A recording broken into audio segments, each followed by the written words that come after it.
The content you're about to hear may be graphic in nature. Listener discretion is advised.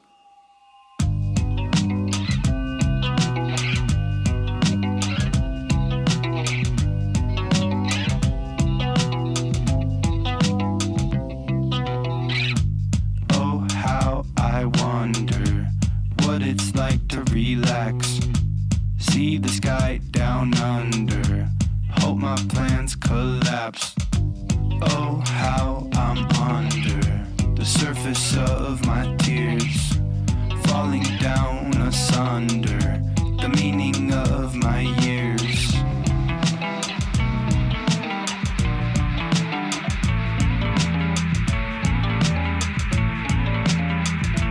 This is True Crime XS.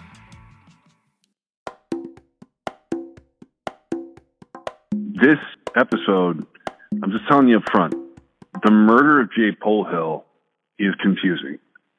It's not confusing because it's not a murder. It's not confusing because he did anything. The murder is confusing because of how it's reported on. It's confusing because of how the police got information and how the investigation starts one direction and goes another direction. There is no good way to tell his story, but we're going to try. It makes me a little nervous because it's an important story, but I think starting out with talking to his mom and having her tell you this part of the story as she told it to Meg and I think that's the most coherent and cohesive way to kick off Jay's story here. And that's what I'm going to do next. And if you go looking for this information online, it's going to feel like something is missing. What's missing is, while the media picked up and kind of ran with the story, for some strange reason, it does not stay in the spotlight as long as it should. And that's why we're telling it here to an audience in a way that's shareable so that people can hear what happened to Jay Polhill. So this is the second episode in the series He Was Here. In this episode, we're speaking with the mother of murder victim Jay Polhill. This is Jane Polhill. Jane, are you there? Yes. You lost a child. How long has it been since you lost your son?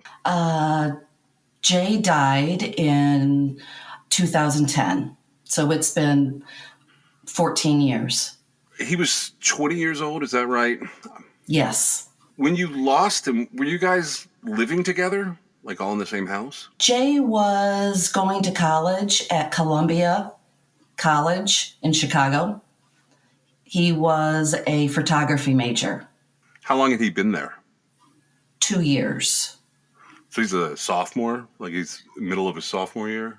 Well, actually, he was classified as a junior because he stayed one summer and took some additional classes.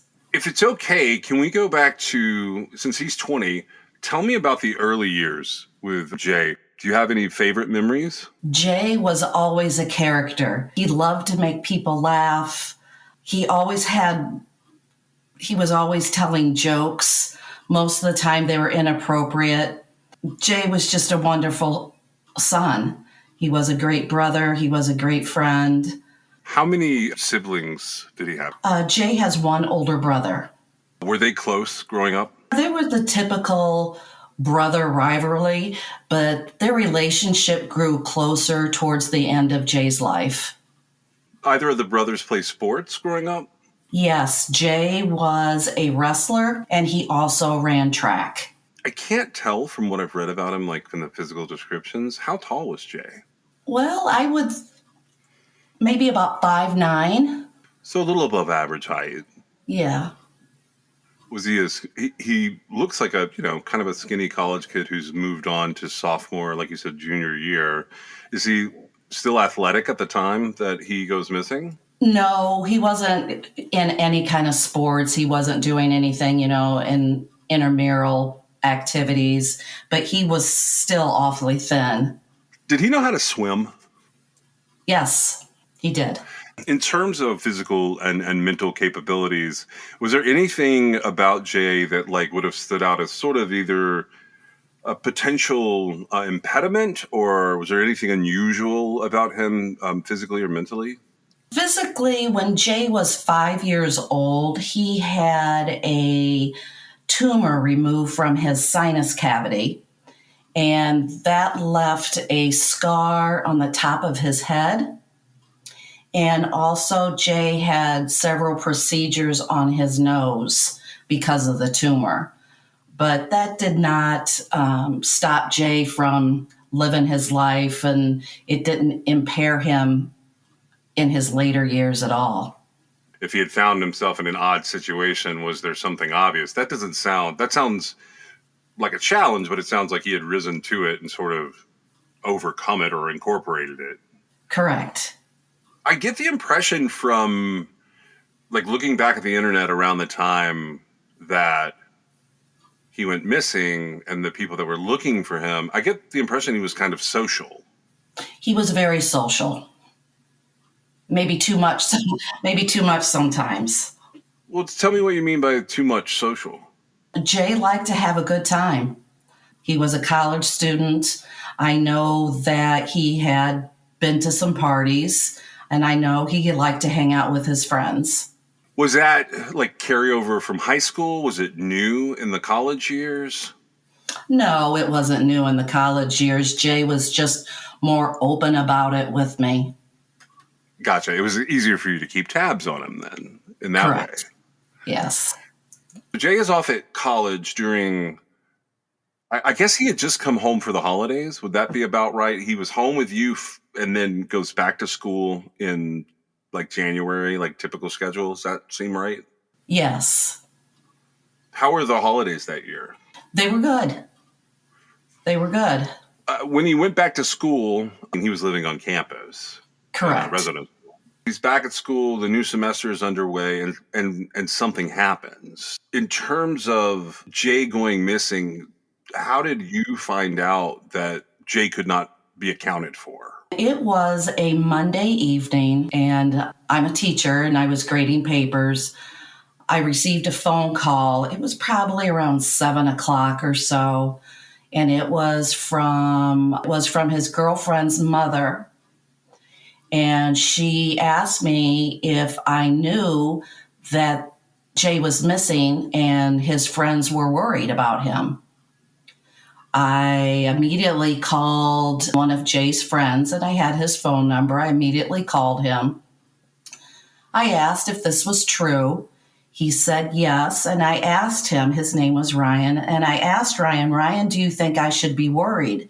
And he said yes.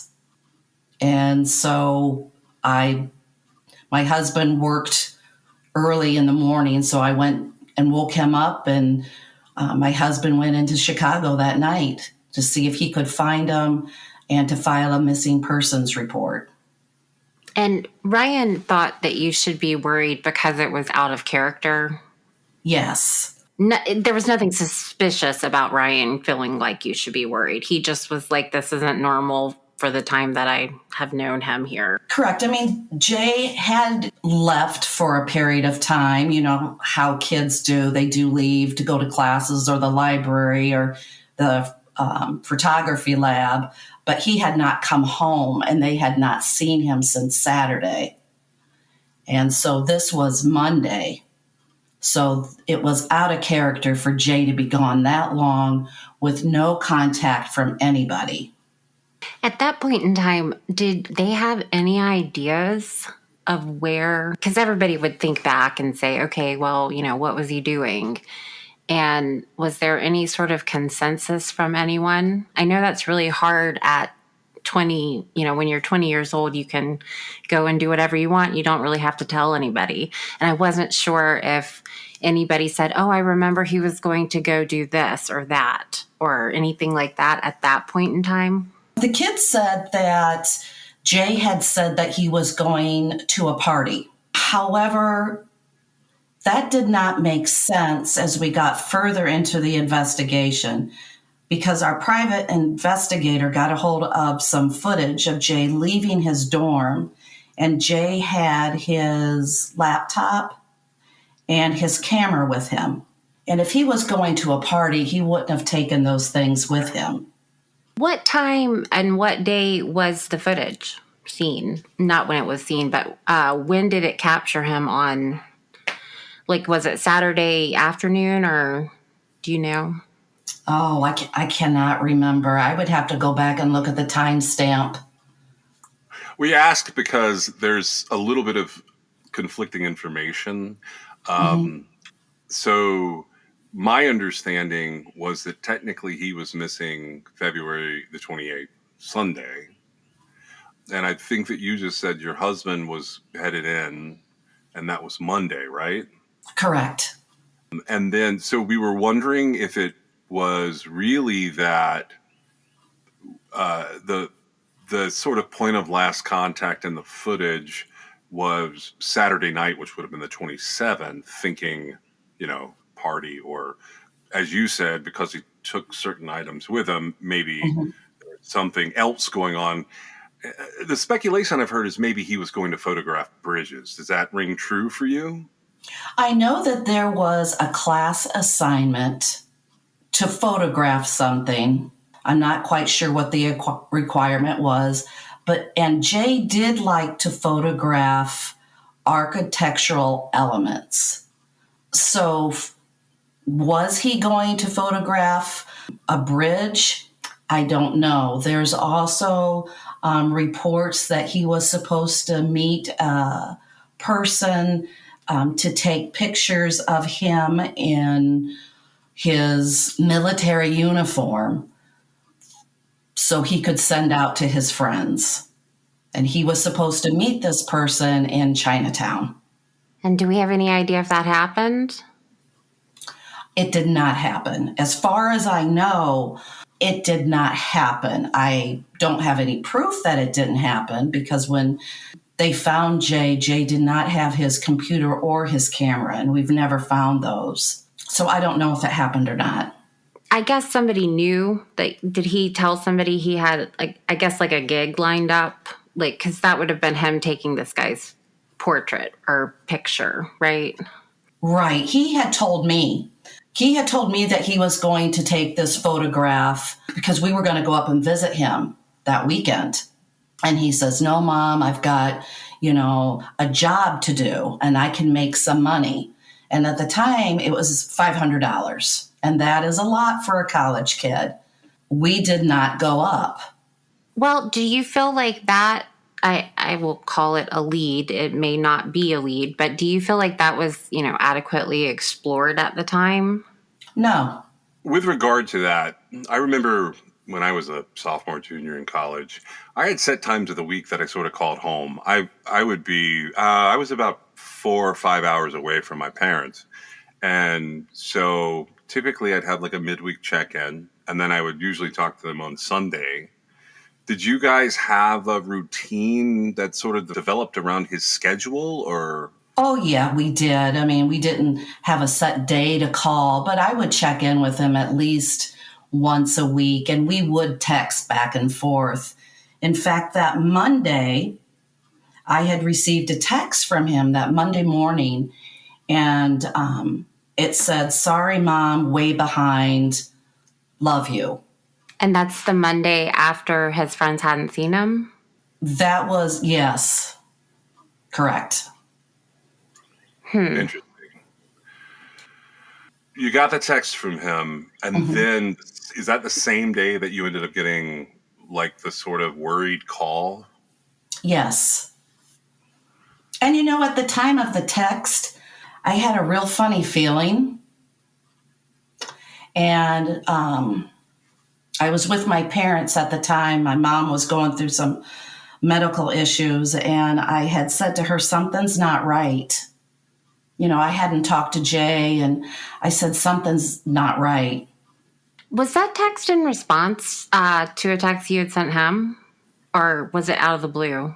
Do you remember? No, I had tried calling him because, like I said, that we were going to go up that weekend. And he had said that he had that photography appointment to do. And so I tried calling him, probably on a Sunday. Do you think it's possible the text wasn't from him? Yes. And because, a text in response to someone calling is, a way to conceal the fact that they can't use the phone, right? Right. This is more my curiosity than it is anything else. Are you guys, what is your cultural background? Are you guys just straight up Americans? Are you a mix of a bunch of stuff? I'm asking kind of from a race perspective, because that's something that's playing into an idea I want to ask down the road, not necessarily of you, but maybe of some statistics with the Chicago Police Department. Are you guys considered white, or is there white with Hispanic. a mixture? Hispanic, okay. Yes. I couldn't tell from the last name, so that's why I wanted to clarify that. How old is the picture of him with that sport coat on? Is it really February or January that year? Yes, I would say that's pretty recent. That was a recent photo of Jay. Okay. You said that you call him and he texts you back, so he has a cell phone. Yes. Was his cell phone ever recovered? No. Because I've read it both ways. I've read that his cell phone is missing, and then I think Meg brought up that she wasn't sure of the sourcing and wanted to know if that was something, which plays into my next question. If it was in his dorm, that sounds kind of silly, because I've never seen a teenager, even in 2010, or a young 20-something, without their phone. Would you guys have known what else was missing?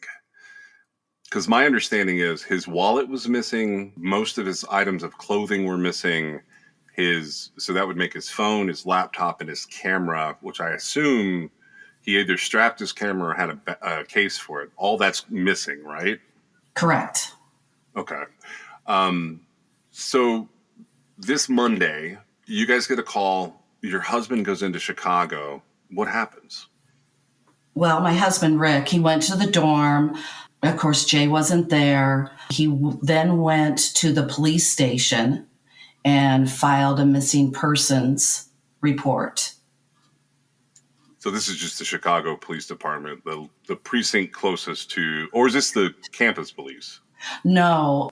Well, my husband was driving into Chicago. I did get a hold of the campus police, and her first name was Martha, and I can't remember her last name, but I was very frantic.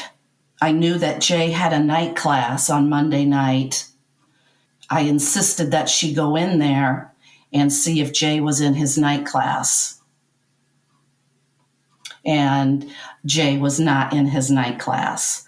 I then asked her to check the lab where they developed the photos and see if Jay was in the lab, because that was another place he often, went for school, and he was not in the lab.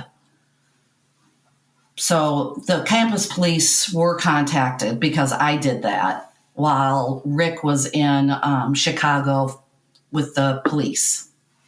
They were just assisting. They were basically being your eyes on some common places. Yes. That you felt like Jay could potentially be. And since the results there were, he wasn't there, so the results were negative, so the Chicago police, the local precinct, they take a report from Rick, your husband. Yes.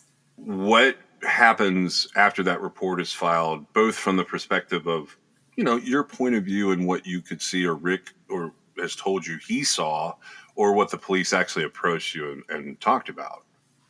Well, Rick had come home late, and the next morning we had received a phone call asking us if we had reached out to the press to report Jay missing. And we said that we had not. The police discouraged it. And then they told my husband that somebody had put it on Reddit about Jay missing. And Rick said that they seemed to be upset about that. Yeah, it was a user named Captain James West who posted that. I have never seen the post. I'll be glad to share that with you after we're done recording. He was actually one of my first stops, because from what I can tell on the Reddit post is it gives us a really good place and time. Mm-hmm. Even now, if I pull it up, it tells me it was 14 years ago, and I can go on and see how long he was on there and when people were responding in time. And I can see that there were responses March 2nd, March 1st. It's really frozen in time, and it's very interesting. They had put it on Reddit, and someone called you to ask about talking to the press. Do you remember who made that phone call? It was someone from the police department. I don't know who it was. I did not speak to them. My husband did. Were they saying, like, we told you not to do that? Did you do that? Like, kind of chastising you? I guess I'm just confused. I'm confused, what context that has. They were not happy that it was okay. Okay, that's what I was wondering. They were not happy. And at the time, it's like, well, keep in mind, I'm frantic. I don't know what to do. I'm scared. I don't know where Jay's at. I didn't know what to do. And of course, my instinct, is to trust the police and do what they tell you to do. Sure. Right. So no, we never put anything out there, but then it got on the news. It got on the noon news about Jay being missing. And from that news, that's how Jay's body was identified. Okay. So March 1st is when you get the first worried call. Your husband goes into Chicago. Then, so that's a Monday. Okay. So then on March the 2nd, someone called and said, hey, did you reach out to the press about this? And you guys are saying no. And they explained that it's come to their attention that somebody on Reddit has posted about it. Take us forward from that point in time of what you remember happening. Well, it was a long afternoon. We got a phone call probably about, 5-ish or so, asking about the scar I had told you about with Jay. And my husband said, where is he? Where is he? What hospital is he in? What hospital is he in? And the detectives at the time says, we'll come out to the house. We'll come to your house.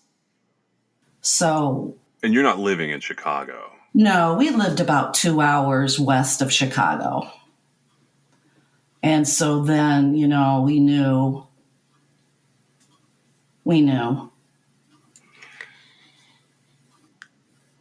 And that was on March the 2nd. No, this is going to be the 3rd. The 3rd. Okay. Yeah. I'm sure that Tuesday into Wednesday, particularly with the calls about the press and the news carrying the statement that he was missing, I'm sure that's kind of a blur in time. Yeah. Were you at home at that time? We were home trying to figure out what to do next. And I remember at the time thinking about the Natalie Holloway case. And I just thought, oh my gosh, am I ever going to find him? So yeah, we were trying to figure out what to do. I mean, what do you do? So then they come to the house. The police come to your house, and they notify you that they have found him. Yes. They showed us a picture. We identified Jay. And then because of where Jay was found, they asked me if Jay was depressed, if he had suicidal tendencies, because they felt that Jay had jumped from the bridge committing suicide. I said at the time that was not Jay. That was not Jay. He was not depressed. He did not commit suicide. Absolutely not. He did not. And after that, I don't remember what was said or how they left. All I know is that we had to go in the next day to get Jay and bring him home. Did they ask you to make a list at that time of like Jay's acquaintances and friends that you knew of? No. They were already set on him having jumped then. Absolutely. Did Jay have a girlfriend or a boyfriend at this time? Jay had a girlfriend at the time. And were they in Chicago with him? Yes. And I assume that there were interactions between you and them after you're notified. Yes. Did they have any insight beyond what you felt like you had gathered information-wise at that time that was helpful? His friends or his girlfriend? I think specifically the girlfriend for this part. No, she didn't. I mean, she was just a kid, too. She wasn't close to her family. So she's trying to deal with this all by herself, basically. And of course, she's running through things in her mind, but nothing ever panned out. In terms of next steps, Mm-hmm. do you guys get Jay back and you hold a funeral, or do you have to wait for the autopsy? The autopsy was already done.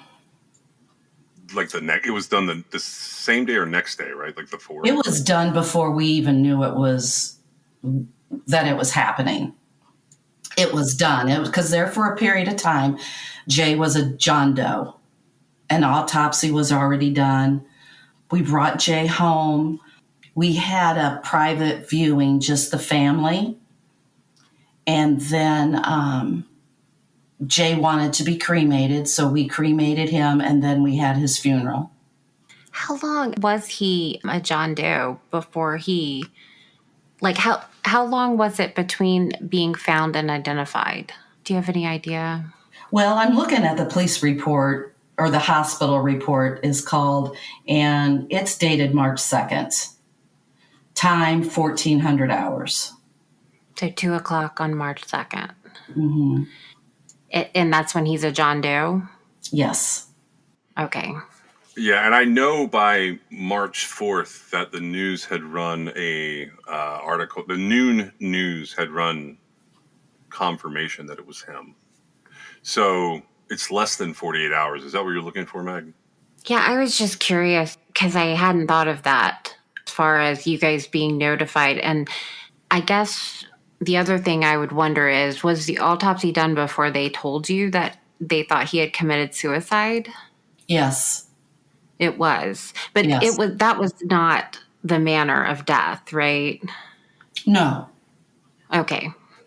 No. It seems like that would have been, relevant in the autopsy, but I understand that that's sometimes the easiest way for, investigators to close a case, even though it's not the case. You guys you have the private viewing and you have Jay cremated, and I assume you get the results of the autopsy report after that, because usually that's, or Yes. did you have it already? Okay. No, it was after. My understanding from the paperwork in this case is that there was basically an undetermined mode of cause put on him, or manner cause. So the initial report basically said we're not quite sure what happened from the perspective of the medical examiner, the pathologist, right? Correct. So you took some interesting steps there. Yes. When did you look at that? Do you remember it kind of in time? Like, because I know that time can be a blur right after these things are happening to a family. When did you go, that doesn't sound right, and I would like someone else to help me? Well, that's kind of a long story.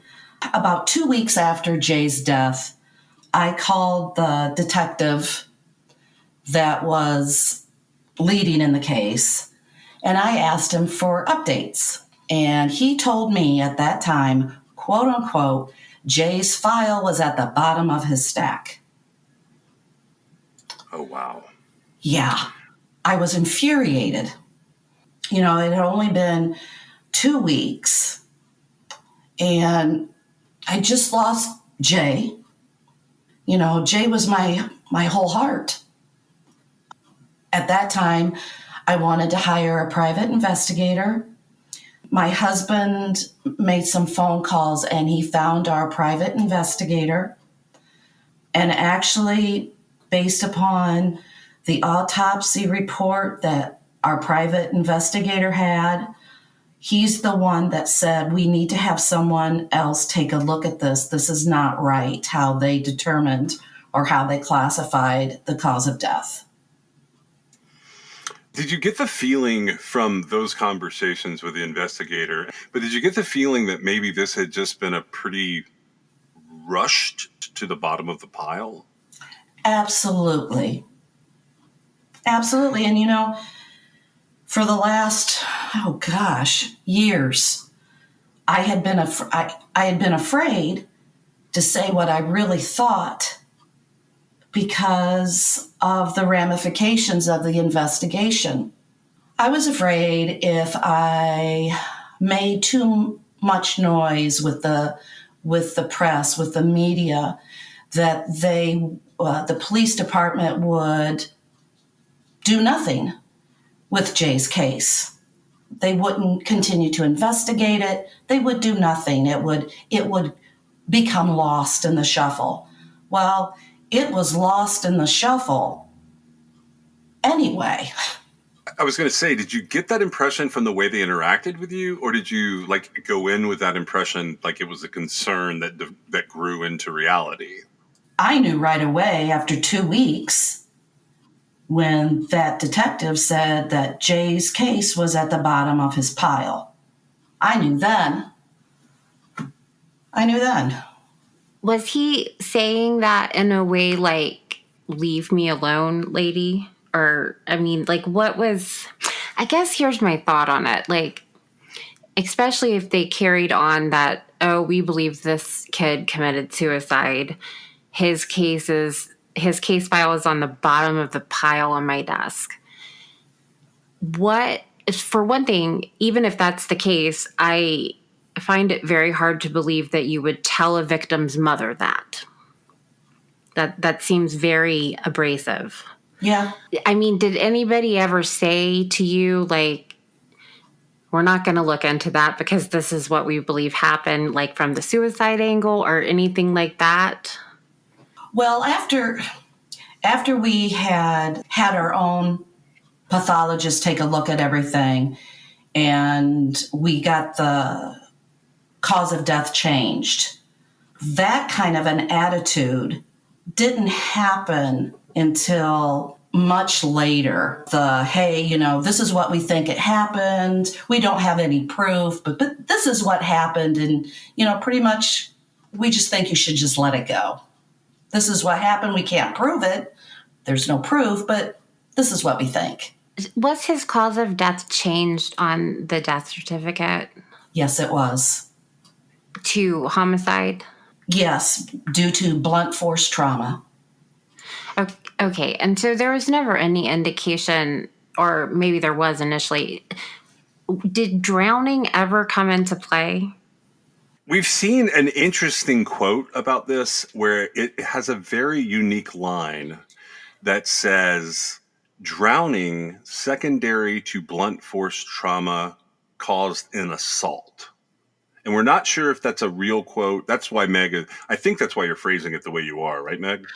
Well, I'm just curious because there's actually some significance there if you think about an assumption that someone has jumped to their death versus fallen to their death versus been thrown to their death with regard to drowning, right? If they're dead when they go into the water, they probably didn't jump, right? And that's what this is kind of making me think of as far as, because if he wasn't alive when he was in the water, then that's something different, right? If he went into the water and drowned in the water, that's something different. And so to me, that's really relevant, but I'm not really sure. I can't, like John was saying, I've seen several different things said, and, everything's a narrative because you have to get this complex information into a bite-sized form that someone can, comprehend, right? And so I'm trying to go through all the little details because one big thing I do think is that from the jump, it seems like initially they were like, well, this is what it is. And, you miss out on so much in that first little bit of time, right? Right. Where people actually have good memories of things that are happening. And so if they said, well, this kid committed suicide, and I feel like people who jump off a bridge and commit suicide, they drown.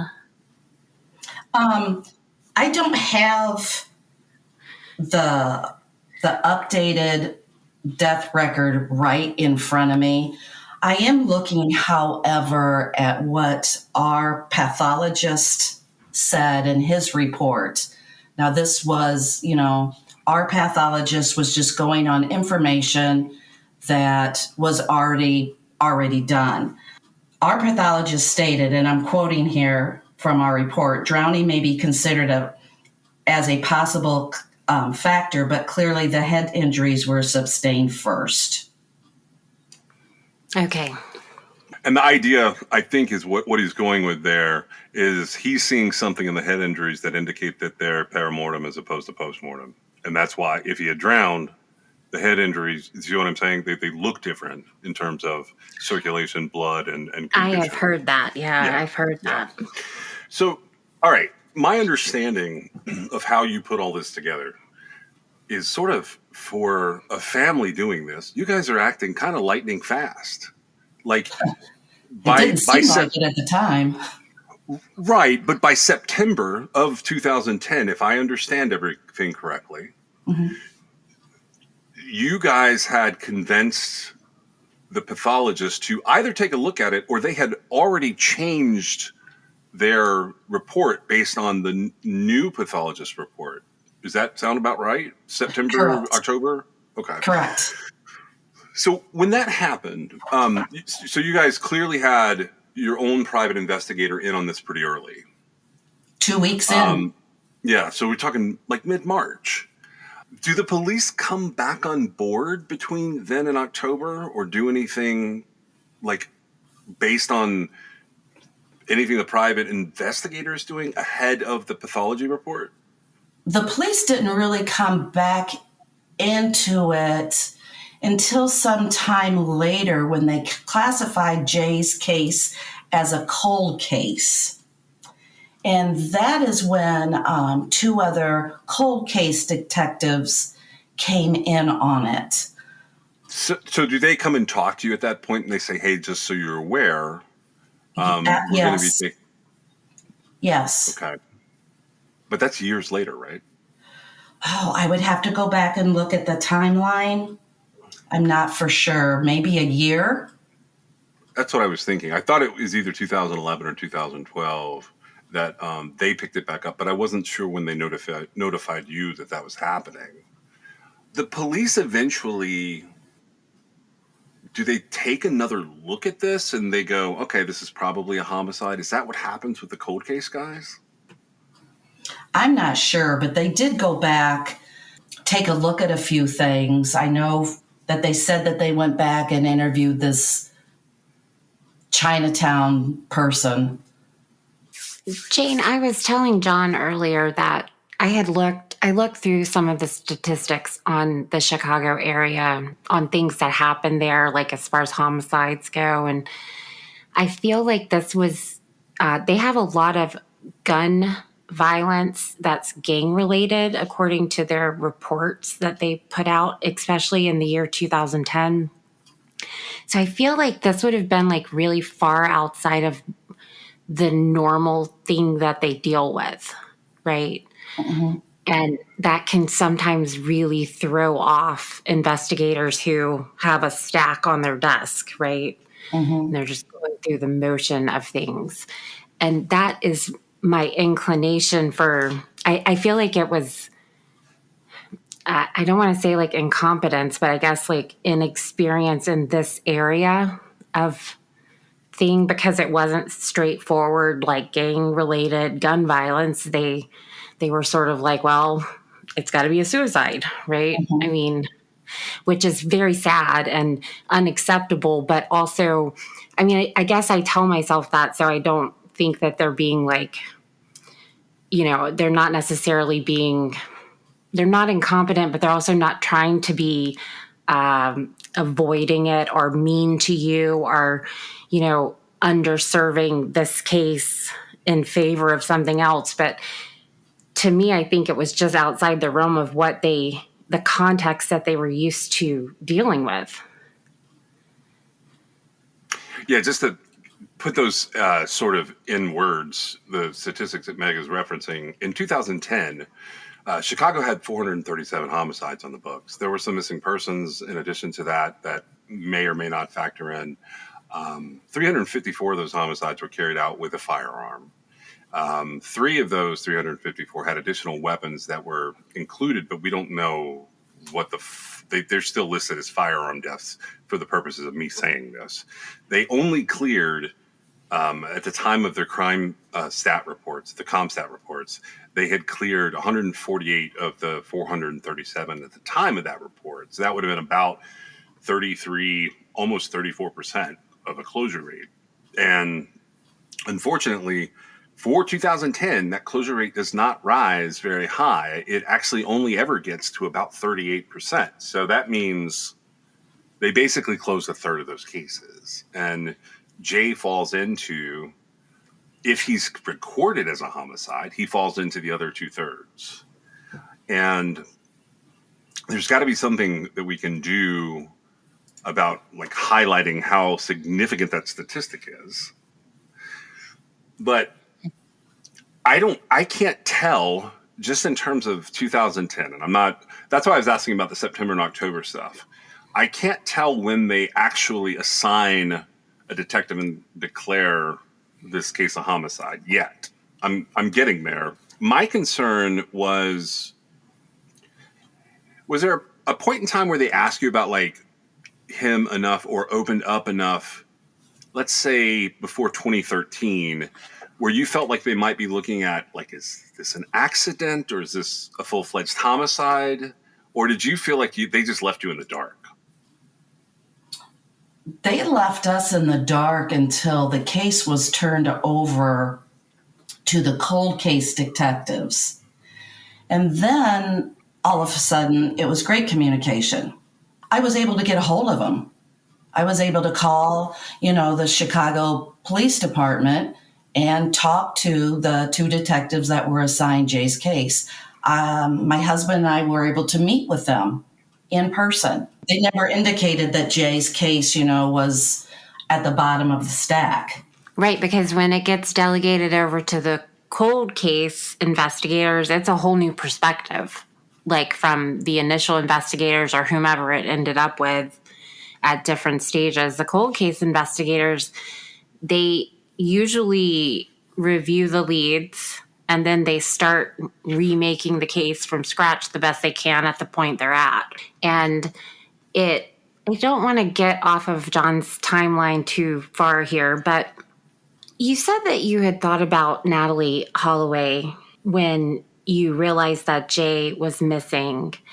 Was it his friends' reactions or impressions, or maybe his girlfriend's reaction or her impression that made you think that it was that kind of situation? No.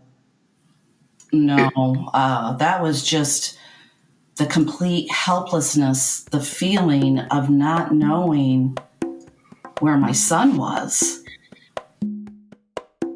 Back to the essay about Jay by Ryan Buell.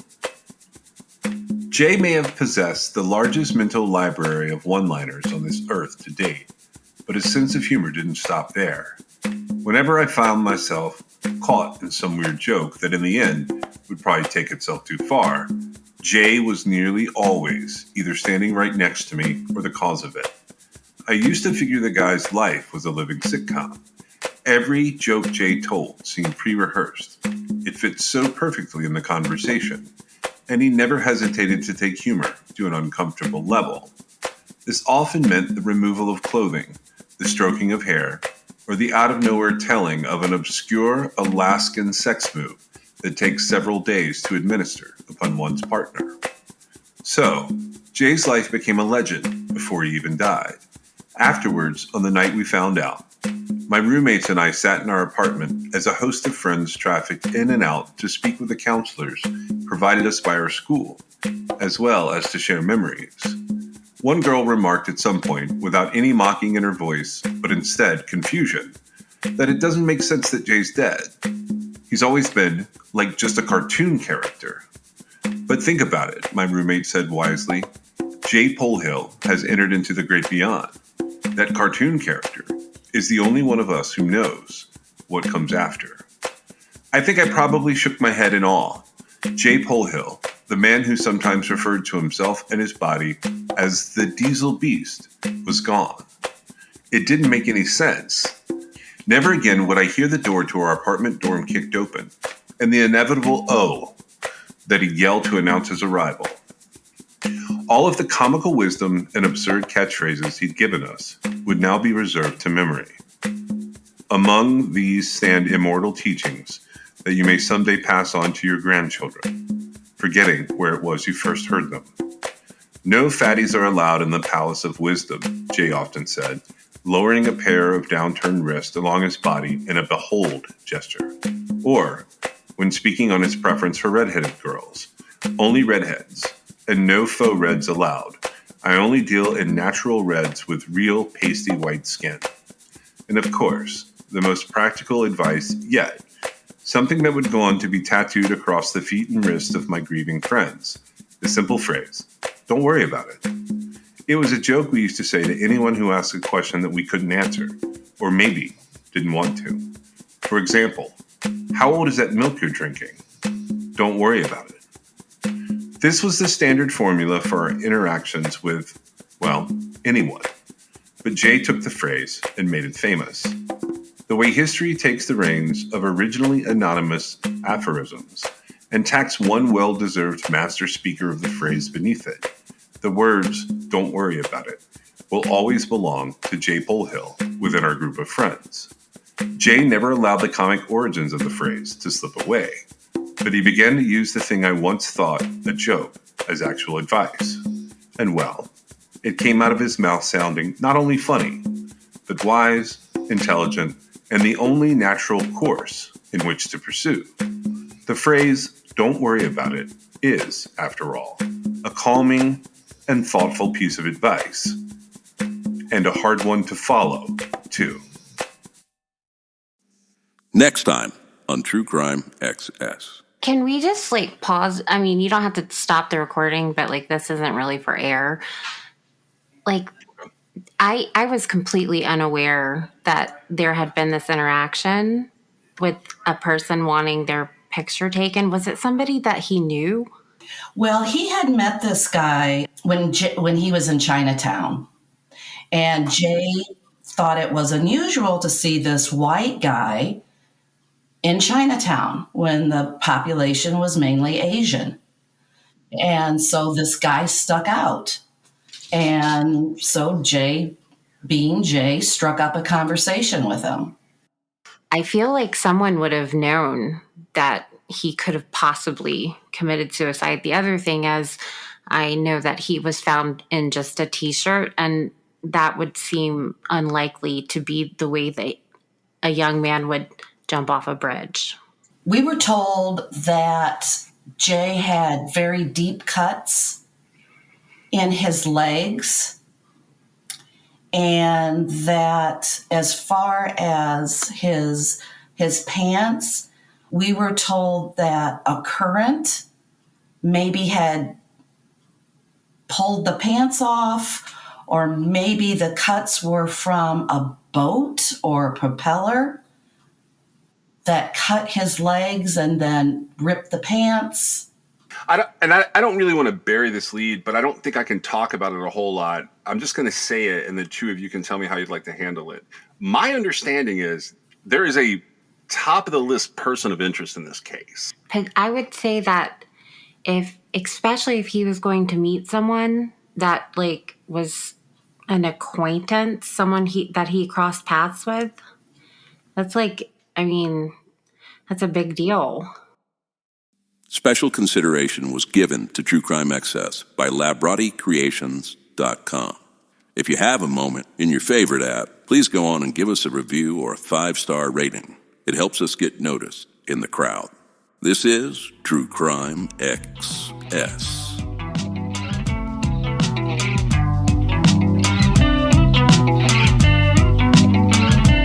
You fall like the stars. I break things like guitars. Thick skin, no scars. We're in trouble, we took it too far.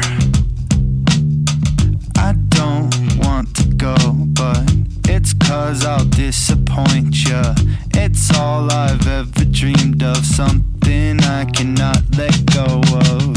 I hate the competition, this culture's like a gym, and I lost the motivation to get fit in your expectations. True Crime Excess is brought to you by John and Meg.